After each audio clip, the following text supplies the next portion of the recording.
গভীর রাতে আকাশ আঙ্কেলের গতিবিধি আমার মনে কৌতূহল জাগাচ্ছিল। তাই আমিও ঘর থেকে বেরিয়ে এলাম। দেখলাম আঙ্কেল আমার মায়ের ঘরের দিকে এগিয়ে যাচ্ছেন। ভেতরে কি ঘটছে তা জানতে আমার আগ্রহ আরও বেড়ে গেল। আমি ধীরে ধীরে মায়ের ঘরের জানালার কাছে গেলাম। জানালাটি অল্প খোলা ছিল, আর আমি সেই ফাঁক দিয়ে ভেতরে তাকালাম। মা তখন রূপেশ আঙ্কেলের সাথে বসে কথা বলছিলেন। মনে হচ্ছিল তারা কোনো গুরুত্বপূর্ণ বিষয় নিয়ে আলোচনা করছেন, কিন্তু সেই দৃশ্য দেখে আমার মনে এক ধরনের অস্বস্তি হল, যেন কিছুটা অপ্রত্যাশিত কিছু ঘটছে।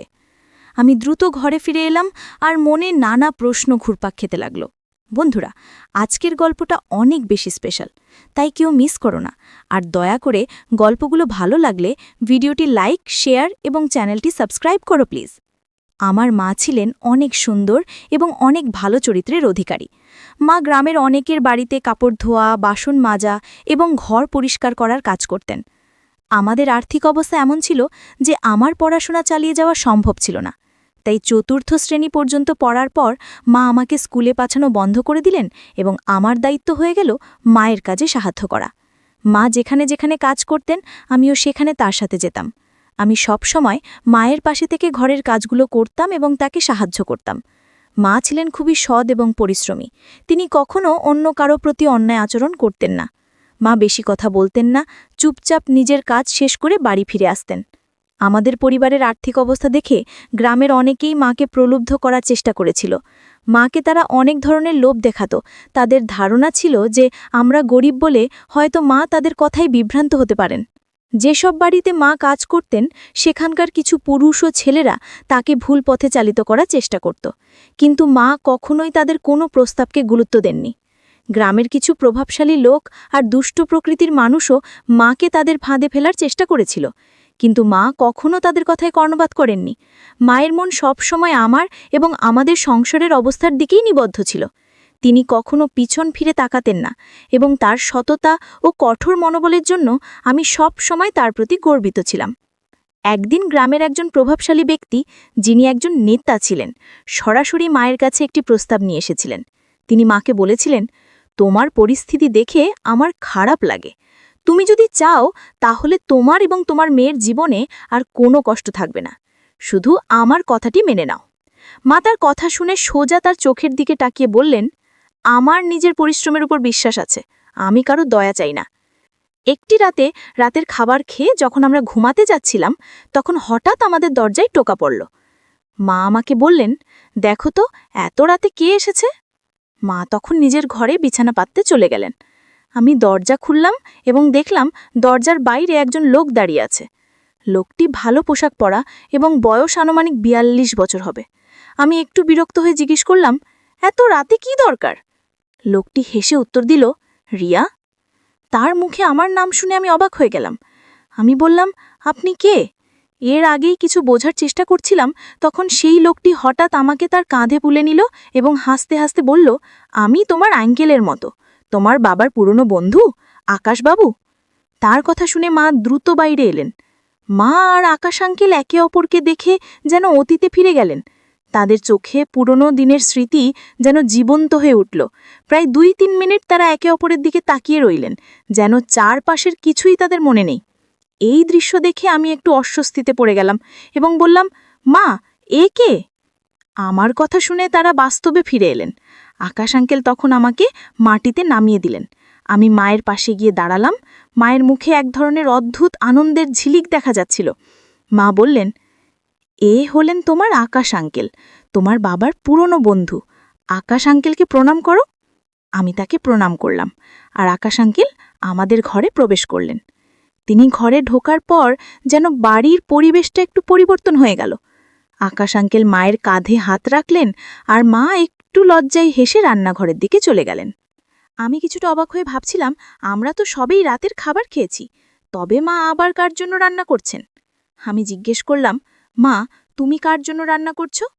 মা হালকা হেসে বললেন, তোমার আকাশ আঙ্কেলের জন্য। তিনি অনেক দূরের পথ পাড়ি দিয়ে এসেছেন, নিশ্চয়ই ক্ষুধার্ত। আমি বললাম, কিন্তু মা, যদি উনি বাবার পুরনো বন্ধু হন, তবে এতদিন কোথায় ছিলেন, আর হঠাৎ এখন এখানে কেন এলেন? মা একটু গম্ভীর মুখে উত্তর দিলেন, উনিও আমাদের গ্রামেরই মানুষ ছিলেন। তখন তোমার বাবার খুব ঘনিষ্ঠ বন্ধু ছিলেন। যখন তোমার বাবা বাড়িতে থাকতেন না, তখন উনি আমাকে সাহায্য করতেন। খুব ভালো মনের মানুষ ছিলেন। আমরা একসাথে অনেক মজা করতাম। তোমার জন্মের পর উনি বিদেশ চলে গিয়েছিলেন।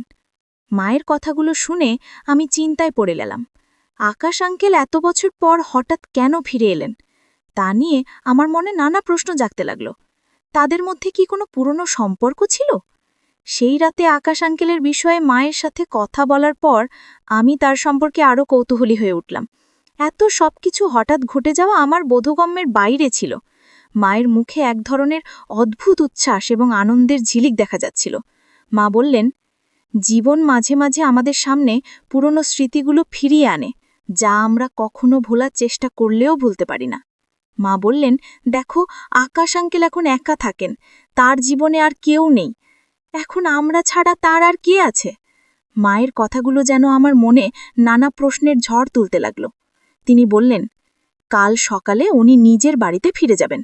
মায়ের কথা শুনে আমি ভাবছিলাম, আকাশ আঙ্কেলের এই হঠাৎ আশাটা আমাদের জীবনে কি পরিবর্তন আনতে পারে। তার আশাতে মা অনেক খুশি ছিলেন। আকাশ আঙ্কেল আসার পর থেকে তিনি সব সময় মায়ের কাছাকাছি থাকার চেষ্টা করছিলেন। বিভিন্নভাবে মাকে হাসানোর চেষ্টা করছিলেন। মাঝে মাঝে আঙ্কেল মায়ের দিকে অদ্ভুতভাবে তাকিয়ে থাকতেন, আর আমার মাও তাকে দেখে হাসতেন, কিন্তু বুঝতে দিতেন না। মা বললেন, এখন তুমি নিজের ঘরে যাও এবং আকাশ আঙ্কেলও তোমার ঘরেই থাকবেন। আমি মায়ের কথা মেনে নিজের ঘরে চলে গেলাম। আকাশ আঙ্কেল তখনও হুক্কা টানছিলেন। আমি বিছানা পেতে নিলাম এবং আকাশ আঙ্কেলের জন্য পাশে আরেকটি বিছানা পেতে দিলাম। তারপর নিজের বিছানায় শুয়ে পড়লাম। প্রায় 10 থেকে 15 মিনিট পর আকাশ আঙ্কেল উঠে দরজা বন্ধ করে দিলেন এবং ঘরের লাইট নিভিয়ে নিজের বিছানায় শুয়ে পড়লেন। আমি তখন গভীর ঘুমে তলিয়ে পড়লাম।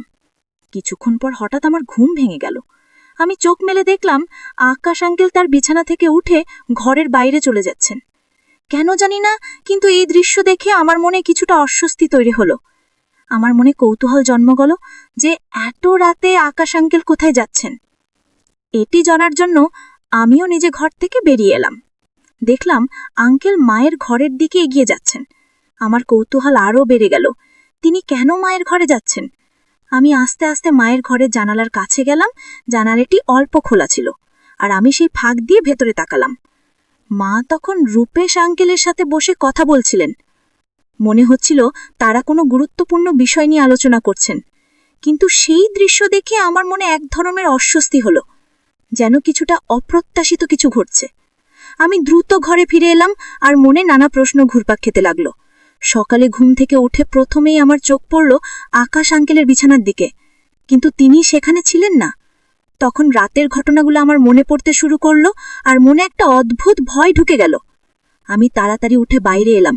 মায়ের দরজা বন্ধ ছিল, কিন্তু জানালাটি খোলা ছিল। আমি সেই জায়গাতেই বসে মায়ের ঘরের দিকে তাকিয়ে রইলাম।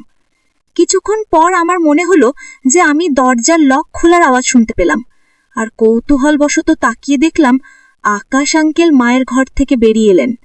তার পরপরই মা দ্রুত ঘর থেকে বেরিয়ে এসে সোজা বাথরুমের দিকে ছুটে গেলেন। কিছুক্ষণ পর মা আমাকে ডাকলেন এবং বললেন, আমি গোসল সেরে তৈরি হচ্ছি। এরপর আমি উঠে আকাশ আঙ্কেলের দিকে তাকালাম। দেখলাম তিনি তখনও ঘুমাচ্ছেন। আমি বাথরুমে গিয়ে গোসল সেরে তৈরি হয়ে নিলাম এবং তারপর রান্নাঘরের দিকে গেলাম। রান্নাঘরে গিয়ে দেখলাম মা রান্না করছেন এবং তিনি খুব আনন্দিত দেখাচ্ছিলেন।